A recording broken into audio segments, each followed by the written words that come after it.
나 얼굴 너무 많이 타버렸어. 오늘 시장님하고 본부장님하고 골프까지 쳤다. 오늘 너무 재밌었고 좋은 시간이었어. 5월입니다. 먼저 아버지가 우리의 그런 뜻하지 않게 돌아가셨음에도 불구하고 진실을 밝히기 위해서 용기를 내주신 고 김문기 처장님의 유가족분들에게 깊은 감사의 말씀을 드립니다.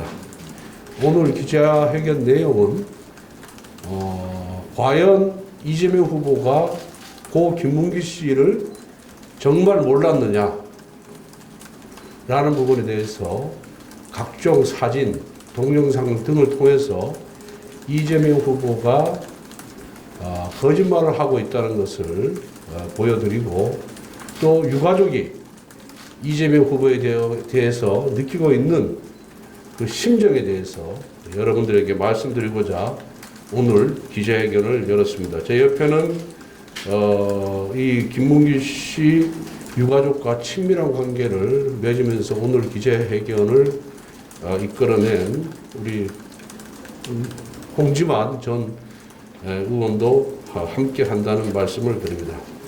먼저 파워포인트를 보면서 설명을 드리도록 하겠습니다. 먼저 김문기 씨가 성남시장으로부터 상장을 받았는데 원본입니다. 공적심사조서에 따르면 김문기 처장은 업무 총괄 책임자로서 위례 A2A 블록 공동주택 사업과 대장동 도시개발 사업의 성공적인 수행을 이끌었다고 적혀 있습니다. 하지만 이재명 후보는 김문기 씨는 모른다는 답변으로 일관했습니다. 다음에 2021년 12월 22일 이재명 후보가 SBS의 주영진의 뉴스 브리핑에 출연을 했습니다. 여기서 성남시장 시절에 김문기 처장을 알았느냐? 라는 질문에 시장 재직 때는 몰랐고 하위 직원이었다. 그때 당시 팀장이었을 텐데 제가 이분을 알게 된 것은 경기도지사가 된 다음 비서가 되었을 때다. 이렇게 답변을 했습니다. 그리고 그로부터 일주일 후에 12월 29일 채널A 이재명의 프로포즈 청년과의 대화에 출연해서는 뭐라고 이재명 후보가 말씀을 하셨냐 하면은 대장동과 관련하여 최근 두 분이 극단적인 선택을 하는 안타까운 사건이 벌어졌는데 어느 정도까지 후보가 책임을 질 수 있으며 거짓이라고 생각하는 국민을 어떻게 설득할 것인가라는 질문에 대해서 이재명 후보는 수차례 통화한 사람을 시장 당시 기억하지 못했다고 한 건데 그걸 왜 의심하냐, 숨길 이유가 뭐가 있냐라고 답변을 했습니다. 또 내가 모른다, 안다의 문제도 분명하게 얘기했다며 김문기 처장하고 통화를 많이 했지만 시장을 할 때 이 사람의 존재를 몰랐다고 얘기했다라고 설명하고 있습니다. 그 다음 원래 고 김문기 씨는 호주 뉴질랜드 출장의 대상자가 아니었다는 것이 성남시의회 행정기획위원회 회의록에 나와 있습니다. 원래는 개발본부장이 가야 되는데 개발본부장이 바빠서 유동규가 얘기한 게 개발사업팀장하고 저하고 같이 갔다. 두 사람이 다녀왔다. 이렇게 얘기되어 있습니다. 여기 보면은 2015년 1월 6일부터 16일까지 9박 11일간 호주와 뉴질랜드를 방문합니다. 당시 개발사업본부장은 유한기, 개발사업팀장은 김문기였습니다. 유한기 대신에 대장동 사업을 추진하는 김문기 팀장이 가게 되었습니다. 이 출장 목적은 원래 트램 사업을 검토하기 위해서 간 건데 김문기 당시 팀장은 트램 업무가 아닌 대장동을 추진하고 있었던 그런 상황입니다.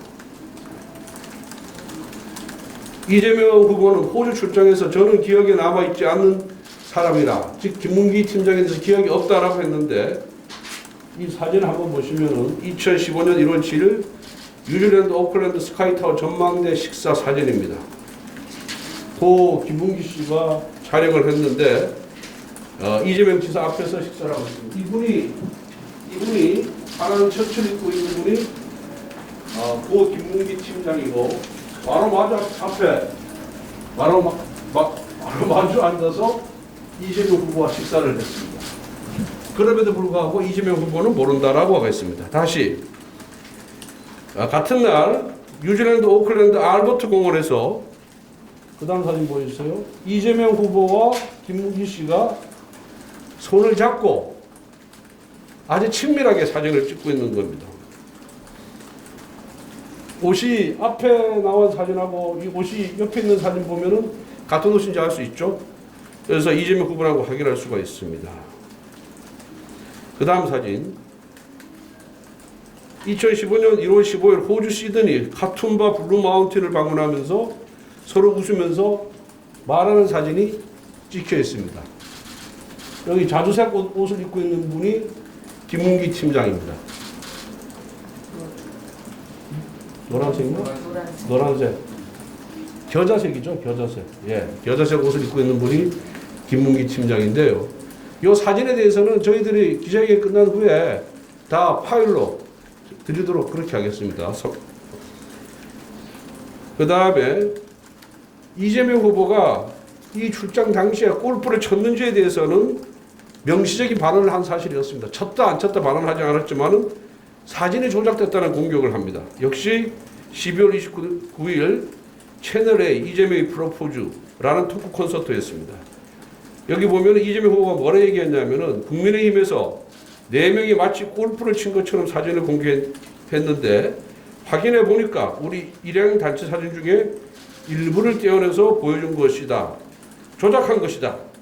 그 안에 지금도 보니까 절반은 제가 누구인지 기억을 못하겠더라. 이분하고 통화를 많이 했지만 시장을 할 때 이 사람의 존재를 몰랐다라고 얘기했다라고 이렇게 설명을 하고 있습니다. 결국은 골프 쳤다 안 쳤다에 대해서는 본인이 명시적인 얘기를 하지 않았습니다만은 사진이 조작됐다는 것을 주장하면서 이 골프를 치지 않았다라는 것을 이게 의도한 것이 아닌가 이렇게 보고 있습니다. 그런데 이 김문기 씨가 딸 바보입니다. 그래서 그 당시 중학교 그 당시에는 초등학교에 다니는 딸에게 2015년 초등학교 다니는 딸에게 동영상을 찍어서 송부를 했는데 요거 한번 좀 들어보시기 바랍니다. 나 오늘 너무 많이 타버렸어. 오늘 시장님하고 본부장님하고 골프까지 쳤다. 오늘 너무 재밌었고 좋은 시간이었어. 그래서 결국은 출장 중에 이재명 후보, 유동규 본부장, 그다음에 김문기 팀장 이렇게 골프를 쳤다는 것이 사실로 드러나는 동영상입니다. 이 동영상은 앞부분하고 뒷부분은 잘려 있습니다. 왜 그러냐면은 거기에 사생활에 관한 내용이 있기 때문에 제거를 하고 골프를 쳤다는 부분만 저희들이 편집해서 내보낸다는 것을 말씀드립니다. 그 다음에 마지막 사진 한번 봐주시면은 김문기 팀장의 2009년 휴대전화에 저장된 연락처를 엑셀 파일로 만들었는데요. 이게 수정한 날짜가 2009년 6월 24일인데 그 해당 파일에 이재명 변호사라고 저장이 되어 있습니다. 다시 말씀드리면은 성남시장이 되기 전부터 우리 김문기 팀장과 이재명 후보 간에 친분이 있었다. 서로 연락하고 있었던 사이라는 정황 증거다라는 말씀을 드리고자 합니다.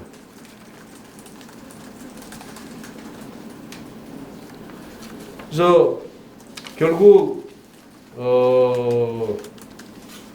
대장동 사건의 설계자인 이재명 후보는 모든 범행을 부인하고 마치 자신이 피해자이냐 호도하면서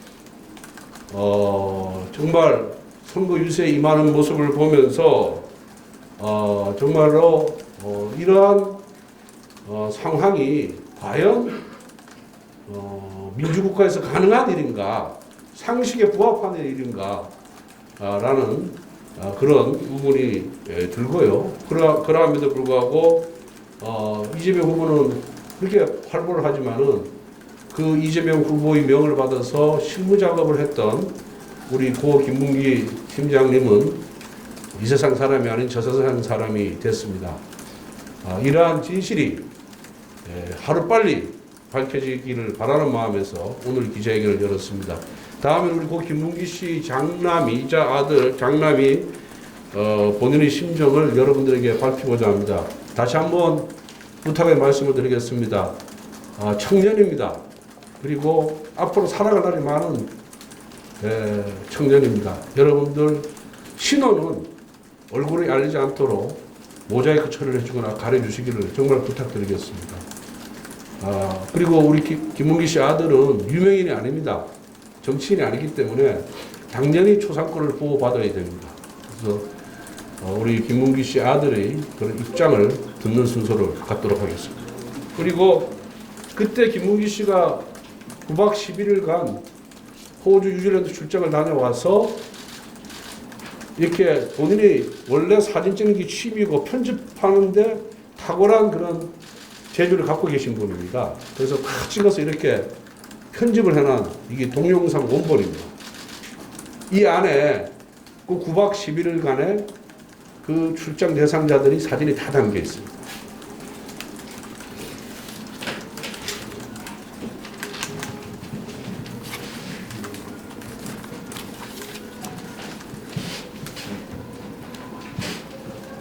네, 저는 성남도시개발공사 개발사업 1처 김문기 처장의 아들입니다. 저희 아버지는 작년 12월 21일 당신이 젊음을 바친 성남도시개발공사 사무실에서 스스로 생을 마감하셨습니다. 아버지가 돌아가신 당일 21일 20시 저는 아버지와 연락이 되지 않는다는 어머니의 전화를 받고 불길한 예감에 바로 차를 타고 성남도시개발공사로 향하였습니다. 차로 이동하면서 회사 직원에 연락해 개발사업 1처의 문을 열어달라고 부탁하였습니다. 20시 20분경 성남도시개발공사에 도착하였고 방금 막 문을 연 직원들이 모여있는 것을 보고는 사무실로 뛰쳐 들어왔습니다. 제일 먼저 보인 아버지의 마지막 뒷모습과 이미 하얗게 변색된 손바닥에 이미 늦었음을 직감하였습니다. 아버지의 고통을 덜어드리기 위해 제가 직접 아버지를 내렸습니다. 하지만 아버지의 참혹한 모습에 더 이상 아버지의 얼굴과 마주할 수는 없었습니다. 오늘 이 자리에 오기까지 망설임이 정말 많았습니다. 그러나 저희 가족은 더 이상 버틸 수가 없어서 이 자리에 나섰습니다. 아버지가 돌아가시고 발인날인 12월 24일 크리스마스 이브가 아버지의 발인날이었습니다. 3일장 동안 이재명 후보는 8년 동안 충성을 다하며 봉사했던 아버지의 죽음 앞에 조문이나 어떠한 애도의 뜻도 비추지 않았습니다. 심지어 아버지의 마지막 발인날 이재명 후보님은 산타클로스 복장을 입고 나와 춤을 추는 모습까지 보였습니다. 이 모습을 TV를 통해 보고 80대 친할머니께서 보시고 오열하시고 가슴을 치며 분통을 터뜨렸습니다. 그걸 보며 우리 가족 모두가 한 번 더 죽을 만큼의 고통을 느꼈습니다. 아무리 정치라고는 하지만 너무 마음이 아파 이건 아니다라는 생각이 들었습니다. 그런데 여기서 그치지 않았습니다. 돌아가신 아버지에 대해 모른다, 기억이 나지 않는다 하시던 이재명 후보님은 이제는 자신이 알지도 못하는 타 후보의 선거당원의 빈소에는 직접 찾아가 애도하는 모습을 보였습니다. 그 모습을 보고 이재명 후보님의 연락을 기다리던 저희 가족은 다시 한번 철저한 배신감을 느끼며 진실을 밝히는 게 도리라고 생각했습니다. 이렇게라도 해야 저희 가족이 조금이나마 한을 풀 수 있을 것 같았습니다. 제가 지금 이 자리에 서 있는 지금도 다리가 후들거리고 너무나 낯선 곳인데 그럼에도 이곳에 오늘 제가 선 이유는 아버지를 위해 제가 할 수 있는 마지막 일이라고 생각했기 때문입니다. 아버지는 이미 계시지 않음에도 정치권과 언론에서는 끝까지 정황상 합리적 의심이라는 이유로 아버지의 명예를 더럽혔습니다. 앞서 공개된 자료로 인해 아버지 명예가 어느 정도 회복된 것으로 보이나 아직 아버지를 대장동 의혹과 관련된 인물로 보는 여론이 있어 이 자리에서 아버지의 명예를 회복하기 위해 이 자리에 섰습니다. 아버지는 삼성건설, 동부 등 건설회사에 다니시다 2013년부터 성남도시개발공사에서 일하였습니다. 아버지는 공사에서 큰 사업들을 연달아 성공적으로 이끌고 있음에 자부심을 가지며 근무하였고 대장동 사업을 개발 사업 1처가 맡게 되면서 워낙 큰 사업이라 힘들어하시기도 하면서 성공적으로 이끌어 잘된 사업이라 생각하시고 계셨습니다. 그런데 작년 대장동 의혹이 보도되면서 아버지께 걱정돼 여쭈었더니 아버지는 아무것도 모른다, 아는 게 없다. 그러나 확실한 것은 아버지는 법을 어긴 것도 돈을 받은 적도 특혜를 받은 적도 없으니 걱정 안 해도 된다는 대답이었습니다. 그때까지도 사태의 심각성에 대해 몰랐던 저는 그런가 보다 하고 넘어갔습니다. 그러나 대장동 의혹은 꺼질 줄을 몰랐고 어느새 정치권과 검찰, 언론에서는 대장동을 관할한 임원 중 유일하게 남아있는 아버지를 향해 공격이 집중되기 시작했습니다. 묵묵히 주어진 일에 열심히 일하고 상부의 지시에 성실하게 임했던 제밖에 없던 아버지는 속수무책으로 당하였습니다. 끝을 모르는 언론의 의혹 제기, 검찰의 수사, 직원을 보호해주지 않는 회사, 심지어 성남시 의회의 징계 압박, 이 모든 것들이 아버지를 벼랑 끝으로 내몰았습니다. 어느 한 개인이 이러한 것들을 버틸 수 있었겠습니까? 아버지에 대한 의혹 제기가 연달아 보도될 때 제가 아버지에게 왜 억울하게 언론 인터뷰에 응하지 않는지 자초지종을 물었습니다. 아버지는 이렇게 답하였습니다. 대장동 의혹에 대해 아는 것, 기억나는 것이 정말 없을 뿐더러 지금 상황에서 섣부른 인터뷰는 다른 사람에게 피해가 갈 수 있다. 그래도 시장님과 10년 넘게 같이 일한 동료들의 등에 칼을 꽂고 싶지는 않다라고 직접 말씀하셨습니다. 변호사 시절 때부터 면을 맺고 대장동 사업에 온몸과 마음을 바친 아버지를 이재명 후보님은 빈손은커녕 조의를 표하는 연락 한 통 없고 모른다, 기억이 안 난다 이렇게 일관되게 태도를 유지해 왔습니다.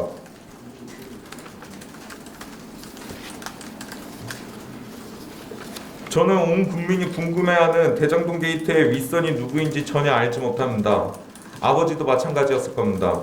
그러나 단 한 가지 너무나 궁금합니다. 이재명 후보는 왜 어째서 아버지를 모른다고 기억이 안 난다고 거짓말을 하는 건지 궁금합니다. 성남시장 재직 시절 표창까지 받고 호주 네덜란드 트램을 같이 가고 유동규 본부장과 함께 골프까지 같이 친 아버지를 이재명 대선 후보는 기억하지 못하고 있습니다. 아버지의 아들로서 정말 납득이 가지 않습니다. 대장동 게이트가 터지고 힘들어하셔서 정리되면 바닷가 근처에서 조그맣게 부동산이나 하나 차려서 평화롭게 살고 싶다던 아버지는 더 이상 저희 가족 곁에 없습니다. 추후 진실이 밝혀지겠지만 그럼에도 아버지는 돌아오시지 못합니다. 저는 마지막으로 아버지의 아들로서 그저 아버지의 억울함이 풀리고 명예가 회복되기를 바랄 뿐입니다. 이상입니다. 아드님이 얘기하셨기 때문에 저는 특별히 더 보탤 말씀이 없고요.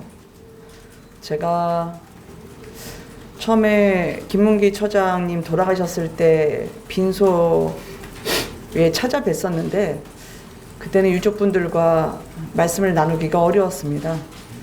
자연인 신분으로 간 것이기도 하고 유족분들의 눈을 마주하기 어려웠던 거는 그분들 얼굴에 배어있던 황망함과 참담함 그리고 두려움도 느꼈기 때문이었죠.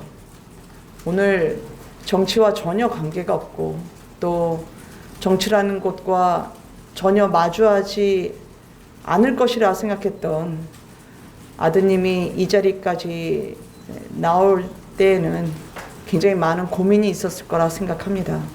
저는 그걸 용기라고 표현하고 싶고요. 늘 이재명 후보와 관련한 논란과 맞서 싸웠던 분들이 겪었던 고충과 고난이 있었습니다.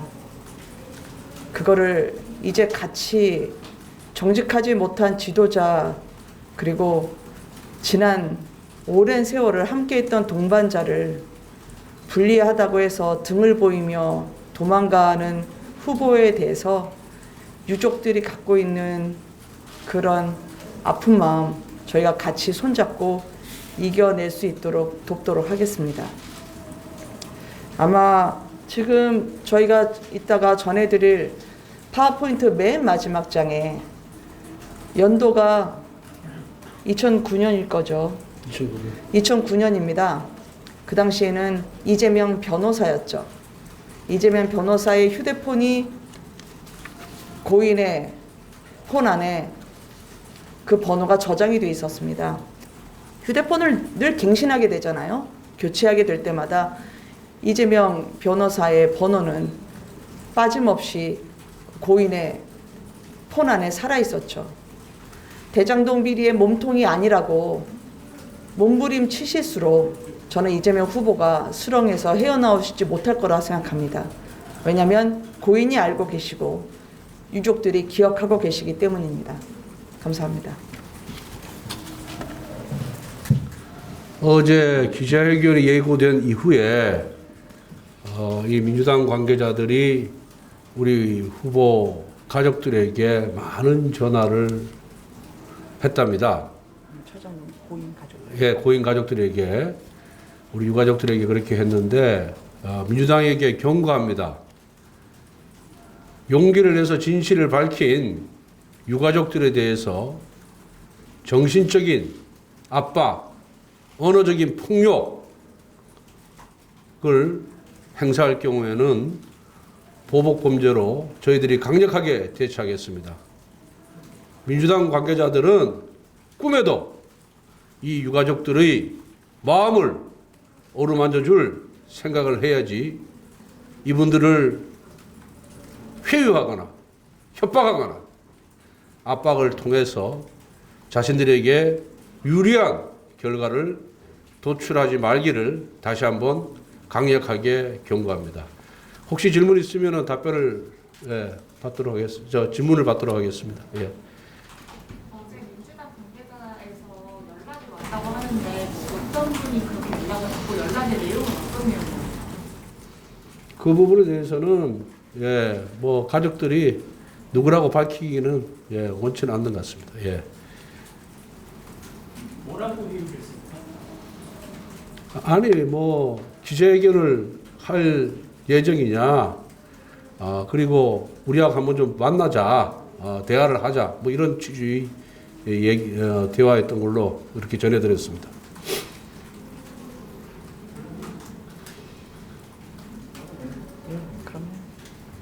다른 해당 관계자들은 돌아가시고 나서는 연락이 없었나요? 제가 아까도 말씀드렸다시피 저희 유족들은 이재명 대선 후보의 연락을 한 달 넘게 기다리고 있었습니다.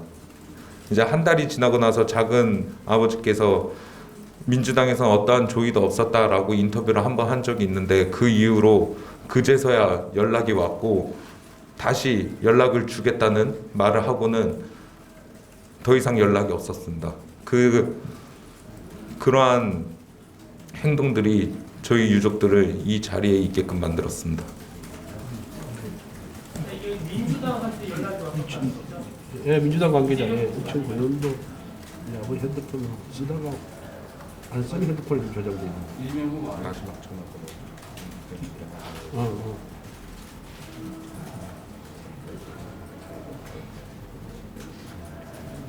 그다음에 현재 핸드폰에는 이재명 지사로. 네. 그걸 얘기해줘. 그걸 좀 설명해. 계속 업데이트되는. 그 2009년도 그 아버지 핸드폰에 저장돼 있는 이재명 변호사와 관련돼서 우리 아드님이 조금 더 보완 설명하도록 하겠습니다. 마지막 PPT 장면에서 보았던 이재명 변호사 시절 핸드폰 번호는 저희 아버지 외장 하드에서 발견된 아버지가 미리 핸드폰을 바꿀 때 백업해둔 전화번호부 파일에서 발견되었습니다. 그 이외에도 추가적으로 다른 이제 그 다음 핸드폰의 백업 파일에서는 이재명 시장, 이재명 경기도지사 등의 명칭이 변경되고 번호가 변경된 그러한 전화번호부가 여러 개가 발견되었습니다. 혹시 통화 기록 같은 거는 없었습니까? 네, 통화 기록 같은 경우에는 제가 떼고 왔는데 본인이 아닌 제 3자가 통화 기록을 떼게 되면은 마킹이 된 상태에서 통화 기록을 나오게 됩니다. 그래서 제가 확인을 할 수 있는 부분은 없었습니다. 네, 뭐 더 이상 질문 없으면 마치도록 하겠습니다. 감사합니다. 하나만 더 여쭤보고 싶은데 이제 더불어민주당에서는 국민의힘 윤석열 후보가 이 정도 몸통이다라는 주장인데 최근에 하고 있는데 이에 대해서 어떻게 생각하십니까? 이거는 유족이 말씀하실 게 아니기 때문에 네. 대장동 사건의 몸통이 뭐 대장동 사건의 설계자가 이재명 후보라는 것은 본인이 실토를 했고요. 또 각종 공공문서에 결재를 한 그 서류가 존재를 하고 있습니다. 그리고 이 대장동 사업 같은 대규모 택지 개발 사업을 단 시장의 승인 없이 실무자들을 선에서 이루어졌다라고 하는 것은 있을 수가 없는 얘기입니다. 그거는 전국에서 시장 군수를 역임한 분들한테 가서 한번 물어보면은 다 알 수 있는 내용입니다. 1에서 10까지 특히 중요 부분은 시장이 보고받고 다 결재를 하는 겁니다. 그런데 대장동 사건 이전에 위례 신도시 사업이 있었습니다. 그때도 민관 공동개발 방식이었거든요. 거기서는 토지 수용은 공영개발 방식으로 싸게 획득했고 분양할 때는 분양가 상한제라는 캡을 세웠습니다. 그래서 적정한 가격에 분양이 되는 바람에 그 당시 시공자들은 26억 원의 이익만을 취했습니다. 그런데 대장동은 그 위례 신도시 개발 사업을 한 경험이 있음에도 불구하고 분양은 분양가 상한제를 철폐하고 초과의 환수 조항조차 두지 않았습니다. 결국은 이 사건을 설계한 사람, 이 사건을 승인한 사람, 그리고 이 사업을 설계하고 이 사업을 승인하고 이 사업을 집행하고 그 다음에 이익금 배분에 관해서 모든 보고를 받은 사람이 몸통이죠. 그게 누구냐? 바로 이재명 후보입니다. 그렇기 때문에 이재명 후보가 몸통이라는 사실은 이미 뭐 김만배 등의 재판 기록, 수사 기록에 이미 다 나와 있다. 저는 그렇게 보고 있습니다. 네. 자, 그냥 아니 짧게 한마디 드리면 어제 이재명 게이트라고 할 때는 입구를 지키는 수문장이라 표현했기 때문에 앞으로 윤석열 게이트란 말씀은 쓰시기 어렵게 되지 않을까 생각합니다. 윤석열 수문장이나 마찬가지잖아요. 손바닥으로 하늘을 가리려니까 이렇게 무리수가 나오는 겁니다. 감사합니다. 고맙습니다. 네.